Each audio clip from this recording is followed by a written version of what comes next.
Ho, ho, ho, and welcome to this December episode of the Our Lady of Fatima FALCON Radio Show. I'm your host, William, in a winter wonderland, and you're listening to an original adaptation of Charles Dickens' classic, A Christmas Carol. This is a full-length play being performed by the students of Our Lady of Fatima Catholic Academy. Throughout the broadcast, you hear tales of Christmas past, present, and future, as well as music, poetry, and more. During our show, you'll get to hear the winning entry of our Sweet Pierre's radio writing contest, and the details of how to win a fantastic prize package from our first listener giveaway contest. This prize package will be really great. It'll be sure to jingle your bells. Ha! But no peeking. We'll be sure to know all about this fabulous mystery prize supplied by no fewer than 12 local businesses and nonprofits later in the show. Speaking of local businesses, FALCON Radio is proud to announce that our December radio show is being sponsored by TeamDigUSA.com. Go to TeamDigUSA.com and check out all they have to offer. Individual chess training, tournaments, and league play. You can even join the Fatima chess team, which is open to students and non-students alike. And play to win prizes! Just click on the link in the description. And now, without further ado, I present to you A Christmas Carol!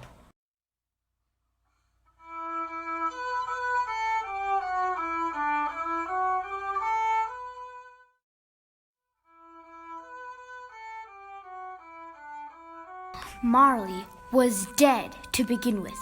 There was no doubt whatsoever about that. The register of his burial was signed by the clergyman, the clerk, the undertaker, and the chief mourner. Old Marley was as dead as a doornail. And now we find his business partner, a man named Ebenezer Scrooge, sitting in his counting house, working. Scrooge was always working, always acquiring, always hoarding every last cent he could get his hands on. His whole life was consumed by business. He was miserly, stingy, cruel, and completely unpleasant. He went not entirely without human interaction. However, he did have one solitary employee, a good, cheerful man named Bob Cratchit. Bob was a man whose heart was bigger than his wallet, a loving father and a devoted husband. He was poor, but he was happy, for he was surrounded by family. Scrooge was rich and miserable. He had no friends, no wife, no children. He did still have one nephew, however. A Merry Christmas, Uncle. It was the voice of Scrooge's nephew, Fred. Bah! Humbug! Christmas? A humbug, Uncle. You don't mean that, I am sure. I do! Humbug! Humbug! Humbug! If I had it my way, every idiot who goes around with Merry Christmas on his lips should be boiled in his own pudding and buried with a stake of holly through his heart. But, Uncle... Fred, my nephew, you keep Christmas in your way and I'll keep it in mine. Keep it? But, Uncle Ebenezer, you don't keep it. Let me alone, then. Christmas has never done a good thing for anybody, except make them all poorer. Bah! What has it ever done for you? Oh, but it has. I have always thought of Christmas time as a good time. A kind, forgiving, charitable, pleasant time. And therefore, Uncle, though it has never put a scrap of gold or silver in my pocket, I believe that it has done me good, and it will do me good. And I say, God bless it. Hear, hear. Back to work, Bob Cratchit, and as for you, dear nephew, I bid you good day. Very well then, Uncle Ben. A Merry Christmas to you, anyway. Bah! Humbug! And a Merry Christmas to you as well, Mr. Cratchit. Merry Christmas, Fred. His nephew left the room without an angry word, but the clerk, in letting Scrooge's nephew out, had let 3 other people in.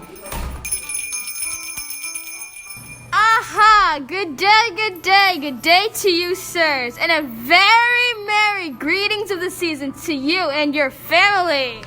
Merry Christmas! Oh, glad times to you and yours!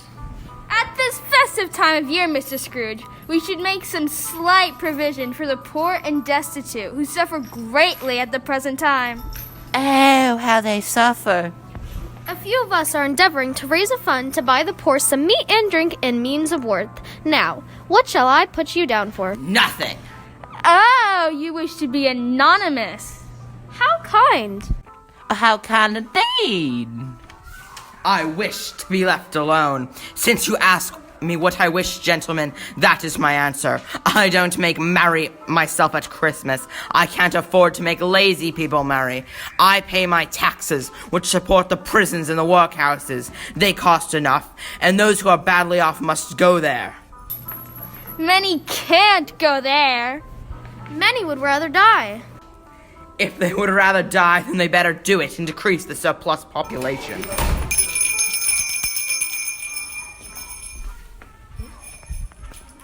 Time went by, and eventually the hour of shutting up the counting house arrived.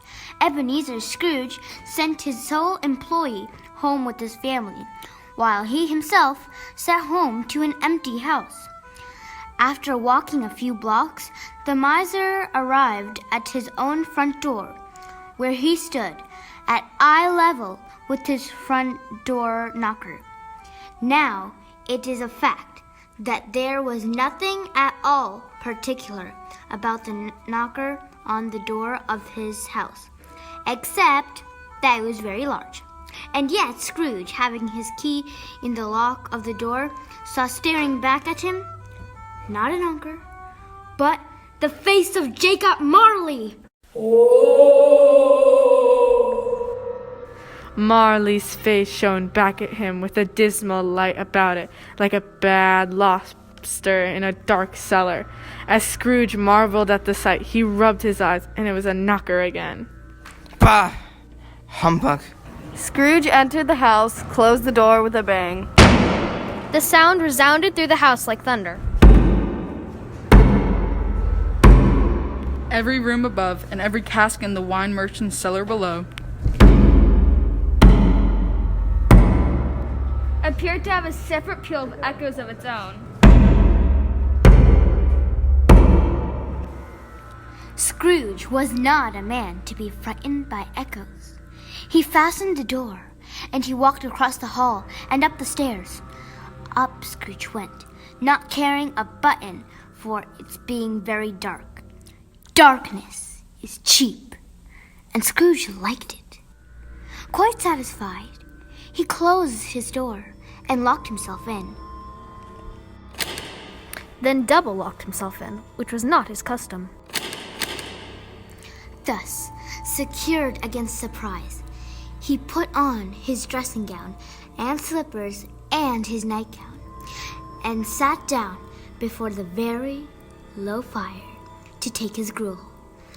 As he threw his head back in the chair, his glance happened upon a bell, a disused bell that hung in the room. It was with great astonishment and strange dread that as he looked, he saw this bell begin to swing. Soon it rang out loudly.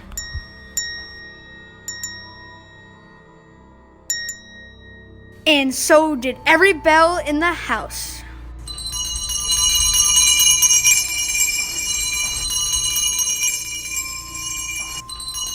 This was succeeded by a clinking noise deep down below, as if some person were dragging a heavy chain over the casks in the cellar. Then he heard the noise much louder on the floors below, then coming up the stairs, then coming straight towards his door. It came through the heavy door, and a specter passed in the room before his eyes, and upon its coming in, Scrooge could no longer deny the fact that he'd come face to face with none other than Jacob Marley's ghost. What do you want with me? Much. Who are you? In life, I was your partner, Jacob Marley. No, this cannot be. Humbug, I say. Why do you doubt your senses? Because any little thing affects them. You may be an undigested bit of beef, a blot of mustard, a crumb of cheese, a fragment of an undigested potato. There's more gravy than grave about you, whatever you are. Oh! dreadful apparition, why do you trouble me? It is required of every man that the spirit within him should walk amongst his fellow men and travel far and wide, and if that spirit goes not forth in life, it is condemned to do so after death. I cannot rest, I cannot stay, I cannot linger anywhere. My spirit never walked beyond our counting house.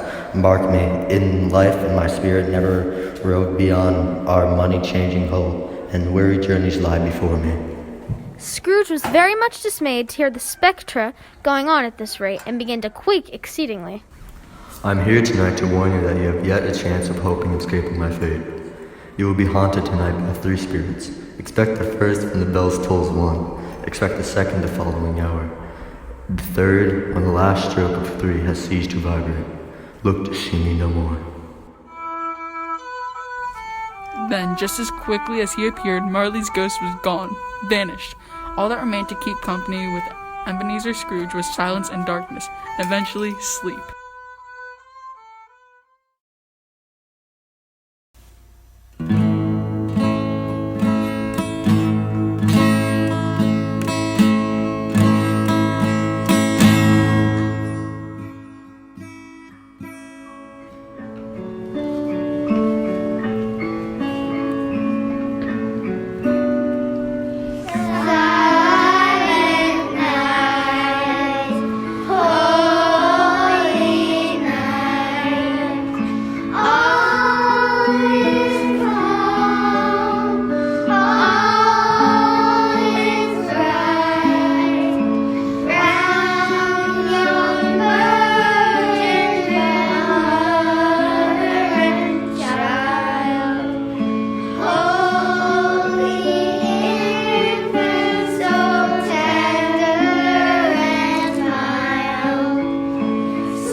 You just listened to the voices of children from grades 2 and 3, with guitar performed by our 4th and 5th grade instrumental class and their amazing instructor, Mr. Bob Riccio. Before we continue with our play, let's have a quick word from our number 1 sponsor, Team Dig USA Chess.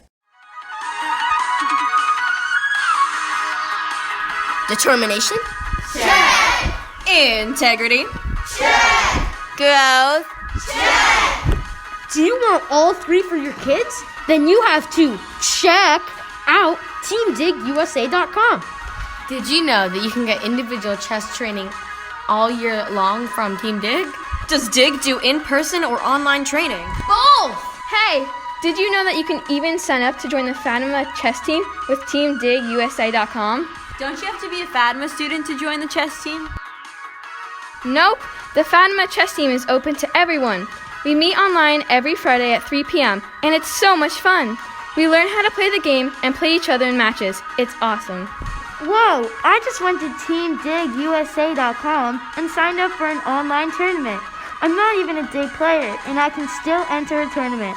I might even win a prize. Oh my gosh! If you like Team Dig's tournaments, you should totally check out Chess League Play. It's all online right now, super convenient, and super COVID safe. League play for chess? How does that even work? Oh, it's super cool. You can sign up for a whole season of chess matches. That's 10 weeks, and there's even playoffs. Whoa, I didn't know that TeamDigUSA.com offers so much chess. It's like there's something for everyone. Team Dig USA rules! Thank you, Team Dig USA Chess. And now, Stave 2.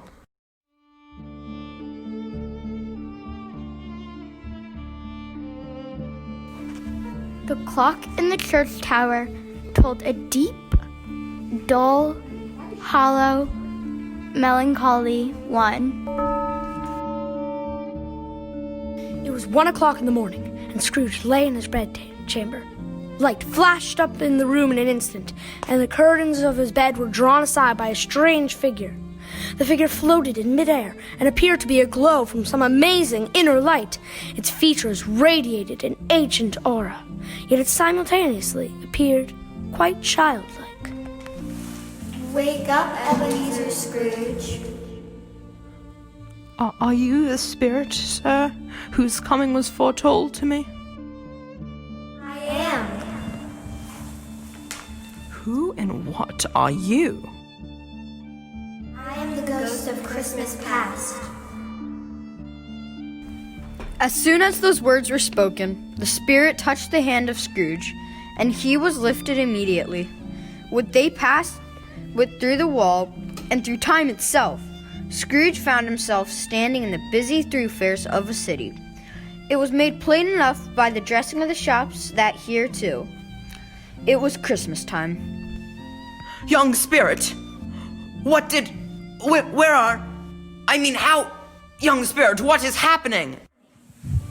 Do you recognize this place? Remember it? Why, I could walk here blindfolded.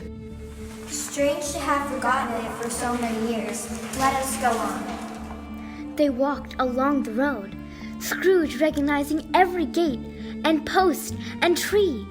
His feet trod once more upon the cobblestone, and he knew the feel of step beneath his feet.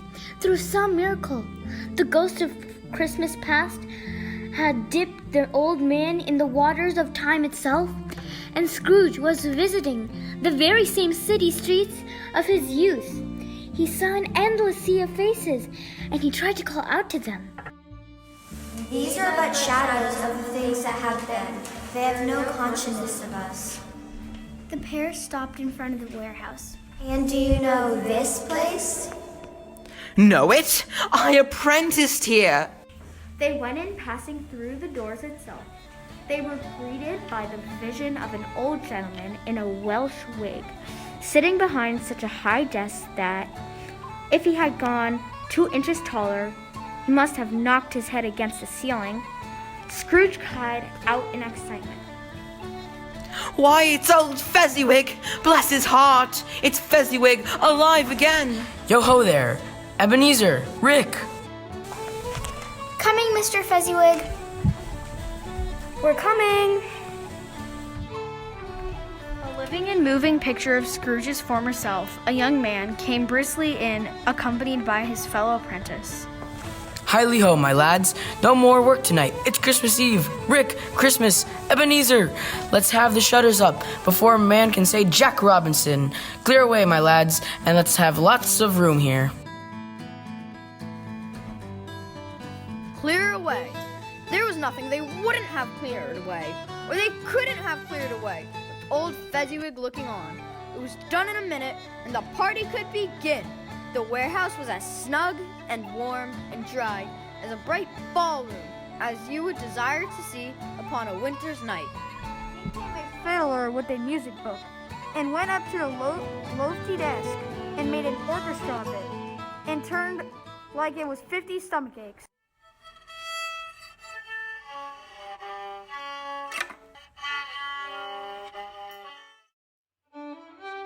In came Mrs. Fezziwig, one vast, substantial smile. In came the three Miss Fezziwigs, beaming and lovable.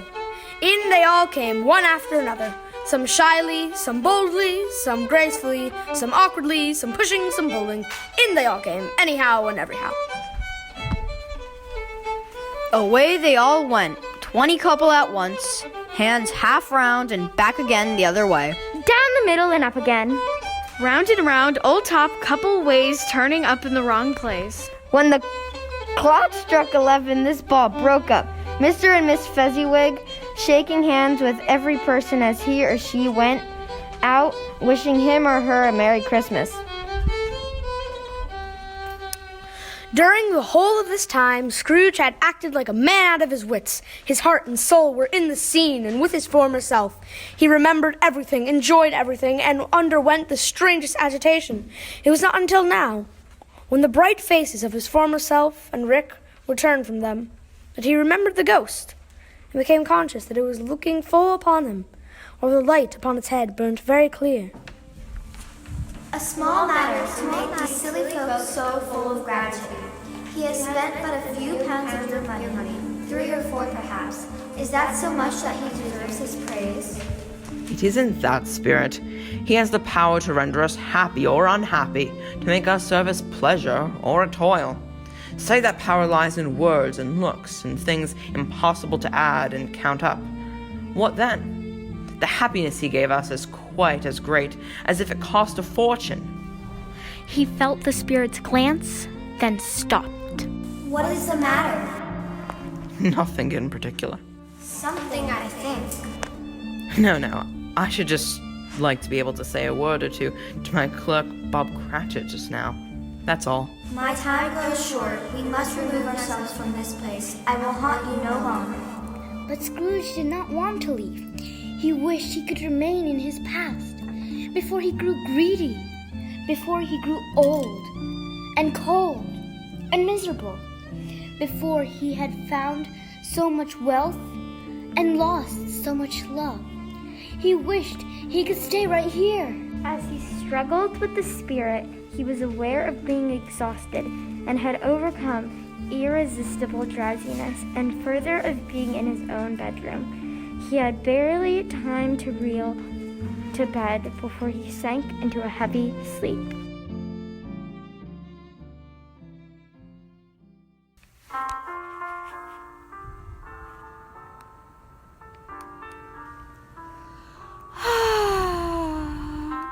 What's the matter? Why do you look so down in the dumps? This is supposed to be the season of joy. That's just it. See, my class is doing a Secret Santa. I don't know what to give the person whose name I picked. I want to be able to give just the best gift, but I don't know what to do. Well, what is this person like? I had no idea. I mean, she seems really nice, but I kind of just met her. And if all of a sudden I start asking all these questions about her interests, she's going to totally know that I'm her Secret Santa, and that will ruin some of the fun. Don't worry, I have a great idea for you. Why don't you just go to Sweet Pierre's? Sweet Pierre's? What's that? Oh my gosh, Sweet Pierre's is a Secret Santa secret weapon. They're right in the heart of Wilton Town Center, 5 River Road in the Stop and Shop Plaza. And they have the best assortment of gifts, sweets, treats, and of course, the best chocolate in Fairfield County.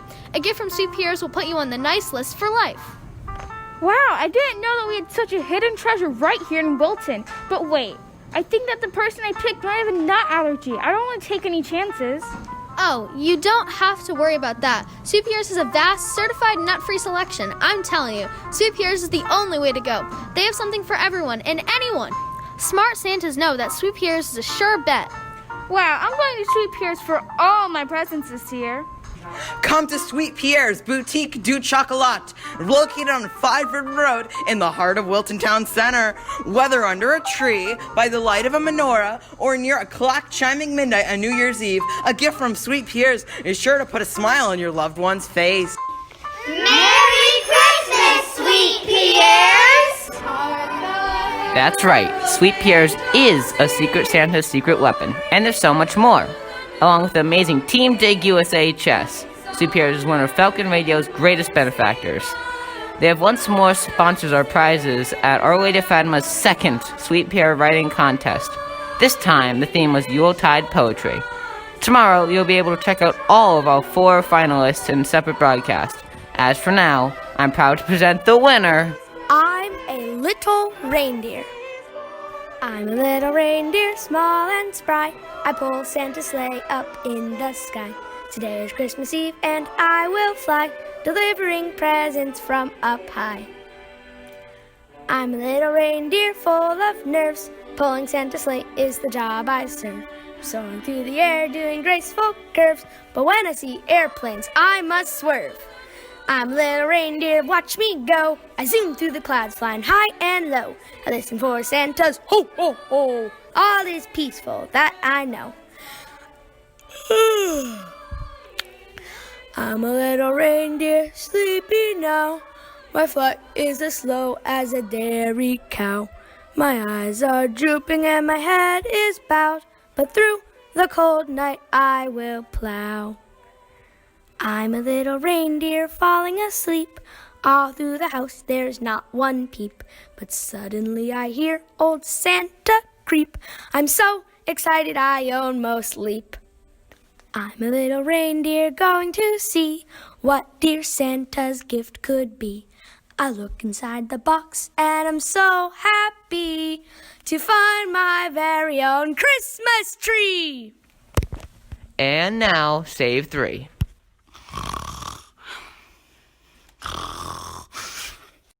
Awaking in the middle of a prodigiously tough snore and sitting up in bed to get his thoughts together, Scrooge listened to the bell of the church tower toll 2. Scrooge looked about him. He was clearly still in his bedroom, but the entire space had completely transformed before his eyes. The walls and ceiling were hung with living green. It looked perfectly like a grove. The leaves of holly, mistletoe, and ivy reflected back the light, and such a mighty blaze went roaring up the chimney, heaped upon the floor, to form a kind of throne, where turkeys, geese, great joints of meat, pigs, long wreaths of sausages, mince pies, plum pudding, barrels of oysters, red-hot chestnuts, cherry-cheeked apples, juicy oranges, luscious pears, great bowls of punch and amidst 12 cakes. Upon this couch there sat a giant, glorious to see, who held a glowing torch. Come in, and know me, better man. I am the ghost of Christmas present. Look upon me.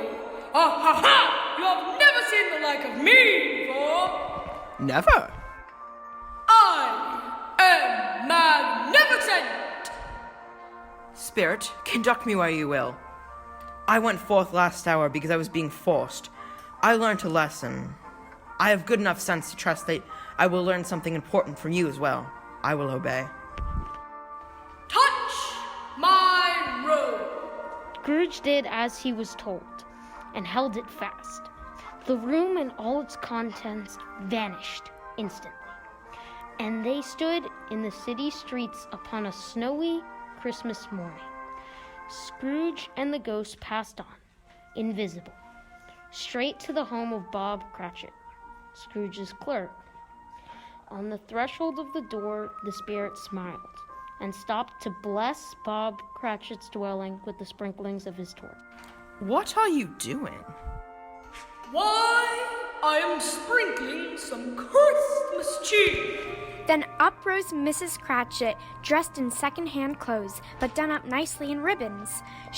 She was the 2 of her children, her daughter Belinda, who was also done up nicely in ribbons. Hello, Mother. And her elder son Peter, who who was plunging his fork into a saucepan of potatoes and making a general mess of himself. Now, Peter, you're going to stain your father's best dress shirt. He won't let you wear it to church today if you're not more careful. Sorry, Mother. Into the kitchen tumbled two more younger Cratchits, Martha and little Bob. Ready or not, here I come. You never find me. What has ever got your precious father then? And your brother, Tiny Tim? Look, his father coming. Cried the two young Cratchits who were everywhere at once. In came Bob Cratchit, the father, his threadbare clothes darned up and brushed to look sensible, and Tiny Tim upon his shoulder. Alas, for Tiny Tim, he bore a little crutch and had his limbs supported by an iron frame. Merry Christmas, dear. Merry Christmas, my darling. And how did little Tim behave in church? As good as gold and better. Somehow he gets thoughtful, sitting by himself so much, and thinks the most amazing things he'll ever hear. He told me coming home that he hoped people saw him in the church with his crutch because he was a cripple, and it might be pleasant to them to remember, upon Christmas Day, who made lame beggars walk and blind men see. Master Peter and the two young Cratchits went to fetch a Christmas goose that their father had brought home for their meager feast, with which they soon returned in high procession. Mrs. Cratchit made the gravy, ready beforehand in a little saucepan, hissing hot. Master Peter mashed the potatoes with incredible vigor. Miss Belinda sweetened up the applesauce. Martha dusted the hot plates. Little Bob Jr. took Tiny Tim beside him in a small corner at the table. The two young Cratchits set chairs for everyone, not forgetting themselves, and crammed spoons into their mouths, lest they should shriek for goose before their turn came to be helped. At last, the dishes were set on, and grace was prayed. It was succeeded by a breathless pause as Mrs. Cratchit, looking slowly all along the carving knife, prepared to plunge it into the breast of the roast goose. But when she did, and when the long-expected gush of stuffing issued forth, one murmur of delight arose all around the board. And even Tiny Tim, excited by the young Cratchits, beat on the table with the handle of his fork and feebly cried, Huzzah! But soon, the plates being changed by Miss Belinda, Mrs. Cratchit left the room alone to take the pudding up and bring it in.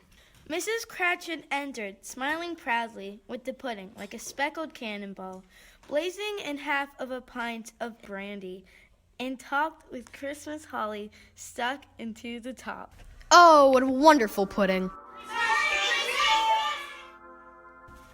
At last, the dinner was all done. The cloth was cleared, the hearth swept, the fire made up. Then all the Cratchit family drew around the hearth, while the chestnuts on the fire sputtered and crackled noisily. At last, Bob Cratchit, the poor clerk and rich family man, proposed a toast.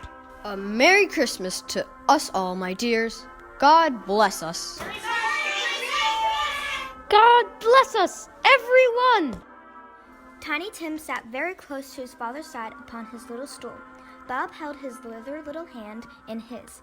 He loved the child and wished to keep him by his side, and dreaded that he might be taken from him. Spirit, said Scrooge with an interest he had never felt before. tell me if Tiny Tim will live. I see a vacant seat in the poor chimney corner, and a crutch without an owner, carefully preserved.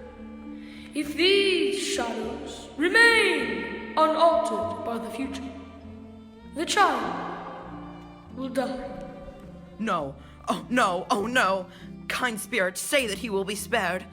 If these shadows remain unaltered by the future, this is to be Tim's last Christmas. What then?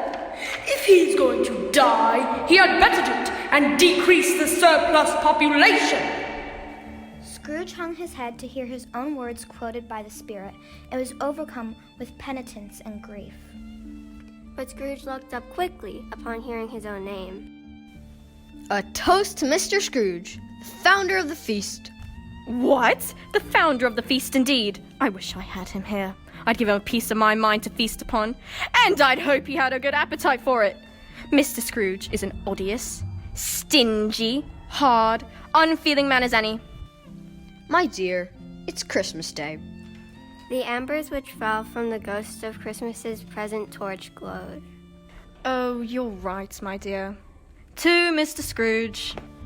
Despite their lack of monetary wealth, they were happy, grateful, pleased with one another, and they contented with the time. And when they faded and looked happier yet in the bright sprinkling of the Spirit's torch at parting, Scrooge had his eye upon them, and especially on Tiny Tim until the last. But the whole scene had passed off, and he and the Spirit were again upon their travels. Much they saw, and far they went, and many homes they visited, but all with a happy end. Suddenly, they stood together in an open place. Scrooge looked upon the ghost of Christmas present, and he could see that he had aged. His hair had turned white, and his eyes, while still twinkling, had grown tired. My life upon this globe is very brief. It ends tonight. Hark! The time is drawing near. Forgive me if I'm not justified in what I ask. Said Scrooge, looking intensely at the Spirit's robe. But I see something strange and not belonging to yourself protruding from your skirts. Is it a claw? Or a foot? It might be a claw, for the flesh there is upon it. Look here. From the foldings of its robe, the ghost of Christmas present brought 2 children, wretched, ragged, frightful, hideous, wolfish, and scowling. Spirits, are they yours? They are man's, and they cling to me, appealing from their fathers. This boy is ignorance, this girl is want.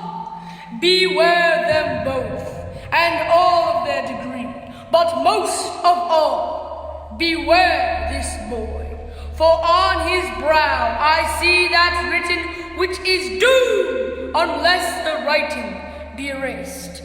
Deny it! Cried the Spirit, stretching out its hands towards Scrooge, counting house. Scrooge looked about him for the ghost and saw no more. As the last stroke ceased to vibrate, he remembered the prediction of old Jacob Marley, and lifting up his eyes, behold a solemn phantom, draped and hooded, coming like a mist among the ground towards him.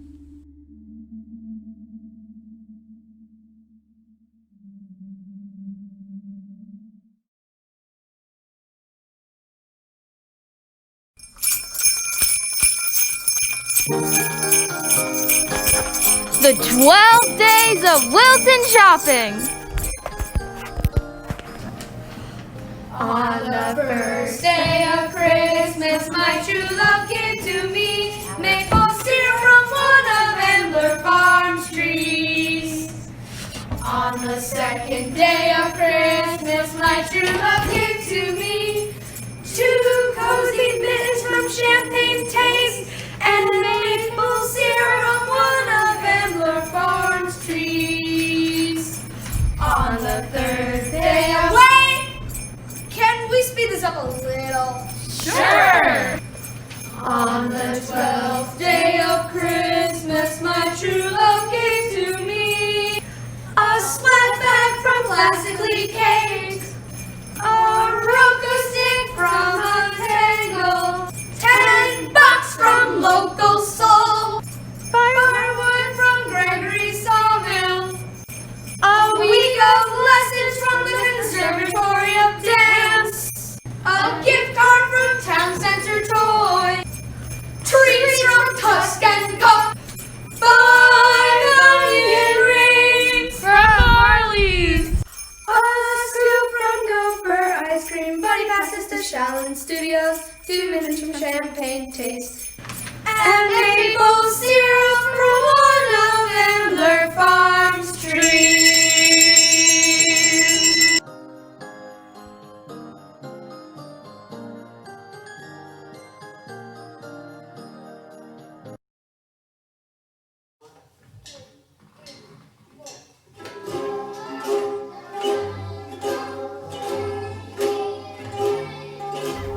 Would you like to win one of everything listed in our 12 Days of Wilton listener giveaway?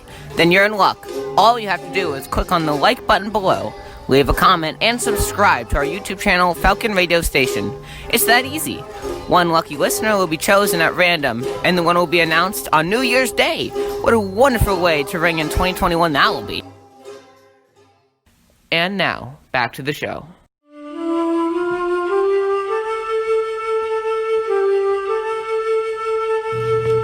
The phantom slowly, gravely, silently approached. When it came near him, Scrooge bent down upon his knee, for in the very air through which the spirit moved, it seemed to scatter gloom and mystery. It was shrouded in a deep black garment, which concealed its head, its face, its form, and left nothing of it visible except one outstretched hand. It was the ghost of Christmas yet to come. Ghost of the future, I fear you more than any spectre I have seen. Will you not speak to me?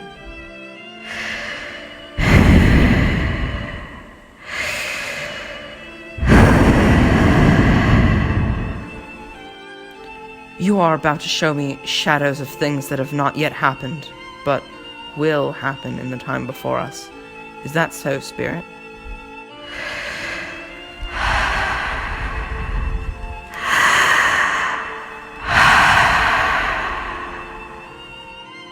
It gave him no further reply, but to point out his outstretched hand. Lead on, lead on. The night is waning fast, and it is precious time to me. I know. Lead me on, Spirit. They scarcely seemed to enter the city, for the city rather seemed to spring about them. But there they were, in the heart of it amongst the merchants. The spirit stopped beside one little knot of a businessman. There was a man with a monstrous chin, another gentleman, a snotty woman, and a red-faced lout. Observing the hand was pointed to them, Scrooge advanced to listen to their talk. I don't know much about it either way. I only know he's dead. When did he die? Last night, I believe. I thought he'd never die. What has he done with his money? I haven't heard. Left it to his company, perhaps. He hasn't left it to me, that's all I know. The scene has changed, and now he almost touched a bare, uncurtained bed. A pale light, rising in the outer air, fell straight upon this bed. And on it, unwatched, unwept, uncared for, was the body of this unknown man. Spirit, let me see some tenderness connected with the death. Or this dark chamber spirit will be present to me.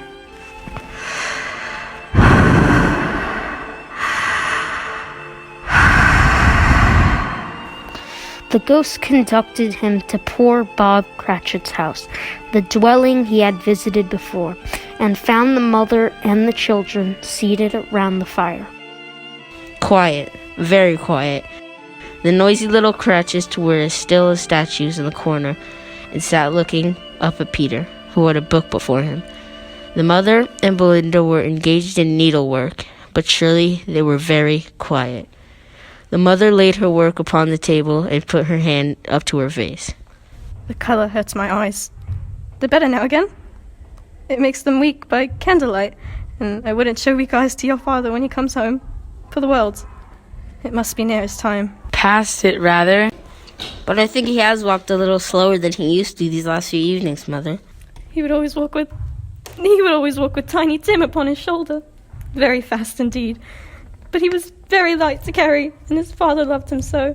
That was no trouble. No trouble. Oh, look, there's your father at the door. She hurried out to meet him, and Bob came in. His tea was ready for him, and they all tried who could help him to the most. Then the two young Cratchits got upon his knees and laid, each child, a little cheek against his face. Hello, Daddy. Daddy. Bob was very kind with them, and spoke pleasantly to all the family. He looked at the work upon the table, and praised Mrs. Cratchit and the girls. You went today then, Robert? To the cemetery? Yes, my dear. I wish you could have gone with me. It would have done you good to see how green a place it is. But you'll see it often. I promised him that I would walk there on a Sunday. My little child. My little child!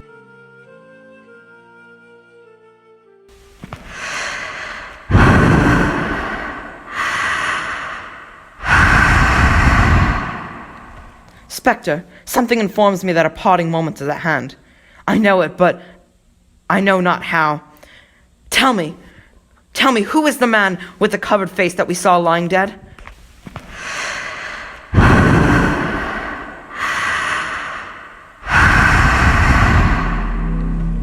The ghost of Christmas yet to come conveyed him to a dismal, wretched, ruinous graveyard. The spirit stood among the graves and pointed down to one. Scrooge crept towards it, trembling as he went, and, following the finger, read upon the stone of the neglected grave his own name, Ebenezer Scrooge. Am I the man who will lay upon that bed unloved and uncared for? No, Spirit, oh no. Spirit, hear me. I am not the man I was. I will no longer be the man I must have been.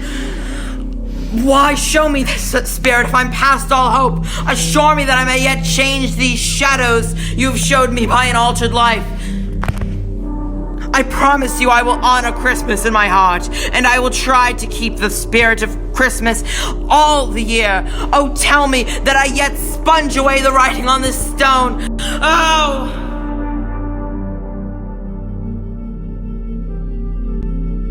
Holding up his hands in one last prayer to have his fate reversed, he saw an alteration in the Phantom's hood and dress. It shrunk, collapsed, and dwindled down into a bedpost.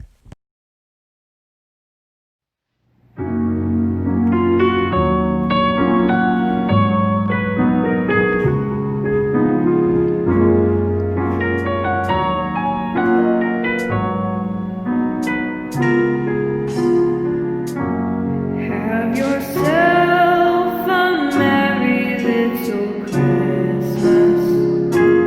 Let your heart be light. Next year all our troubles will be out of sight.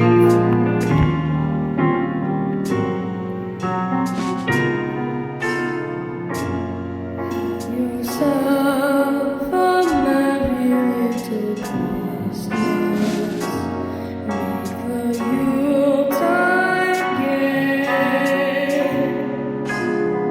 Next year all our troubles will be wiped away.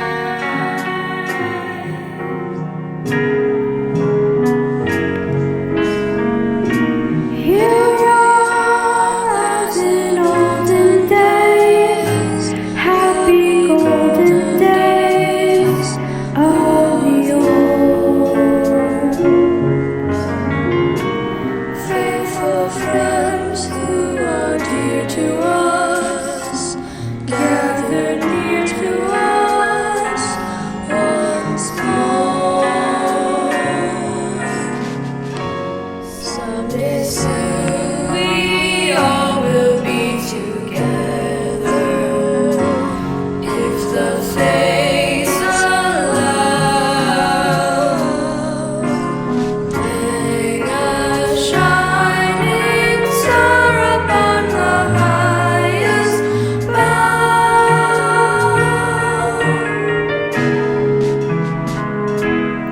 and have yourself a merry little Christmas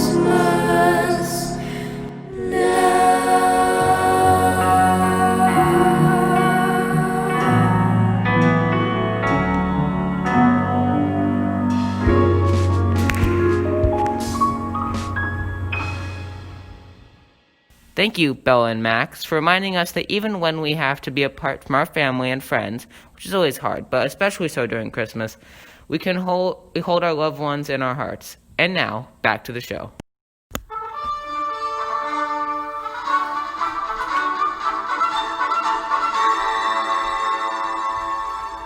Yes, and the bedpost was his own.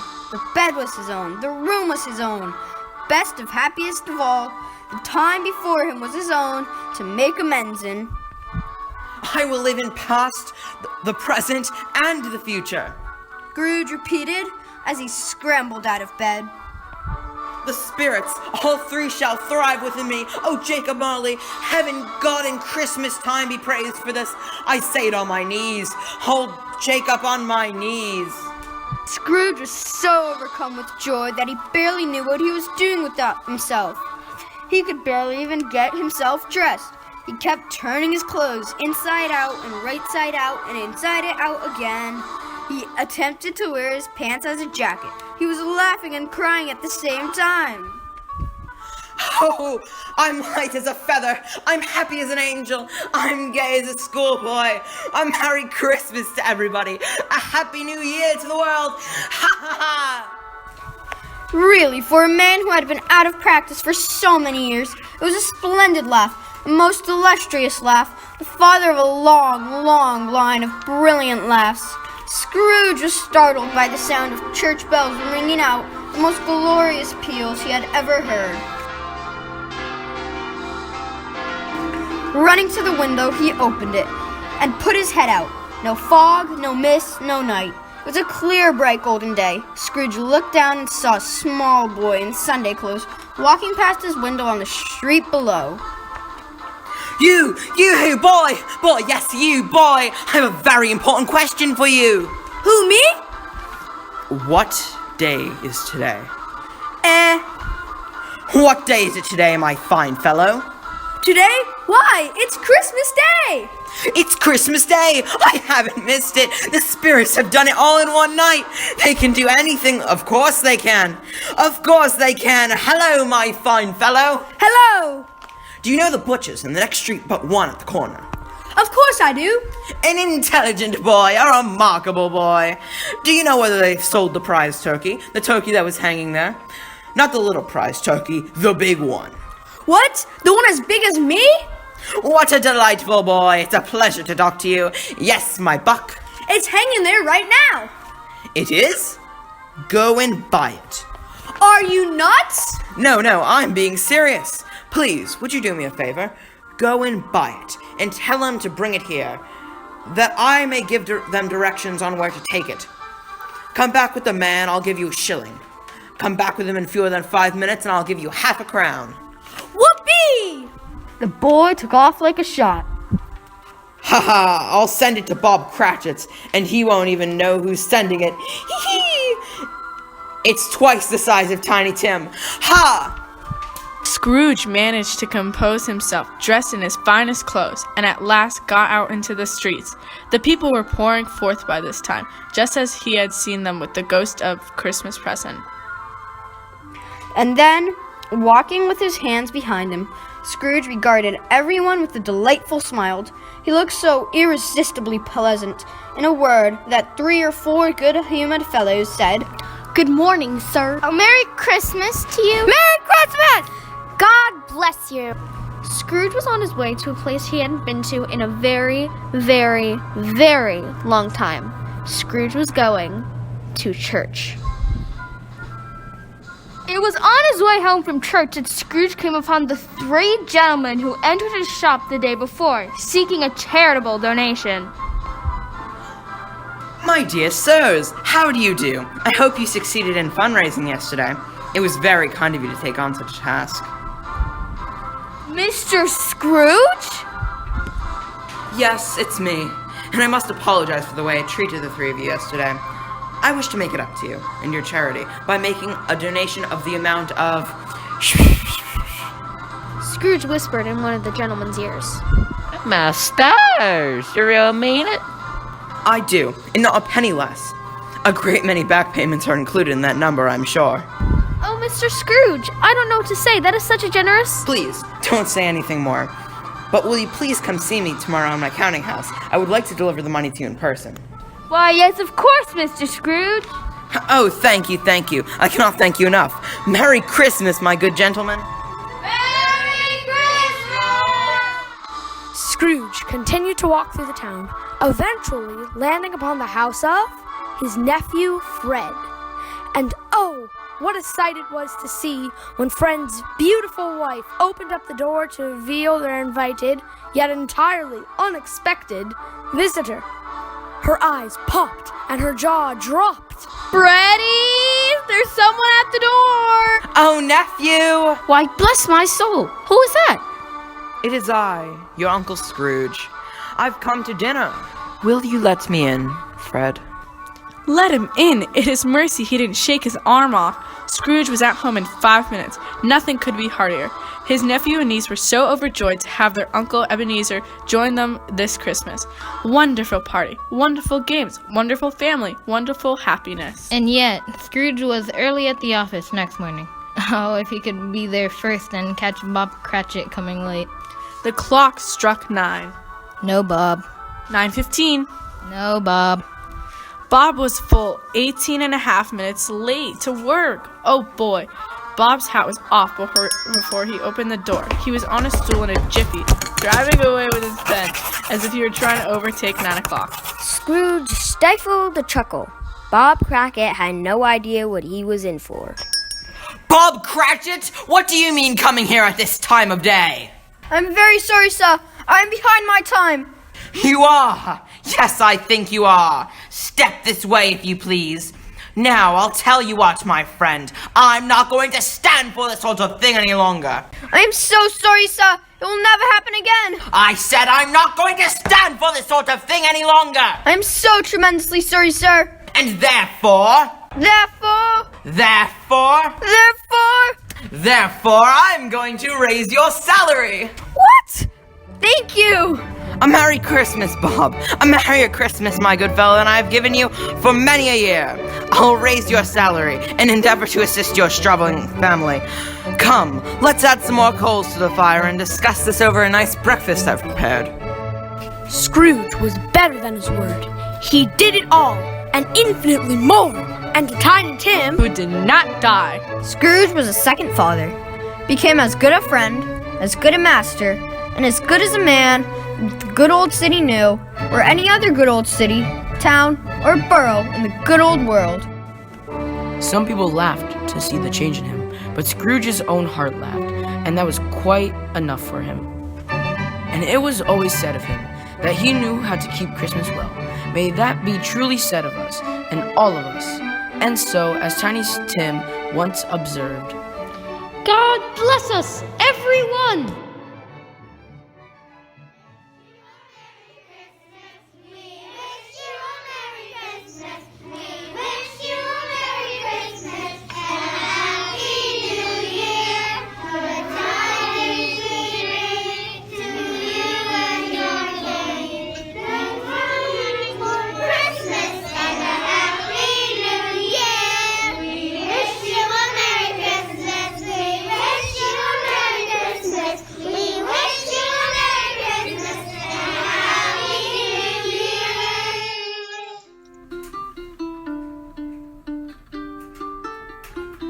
This is your host, William in a Winter Wonderland, wishing you a glad tidings to you and yours. Merry Christmas! Merry Christmas! Merry Christmas! God bless us, everyone!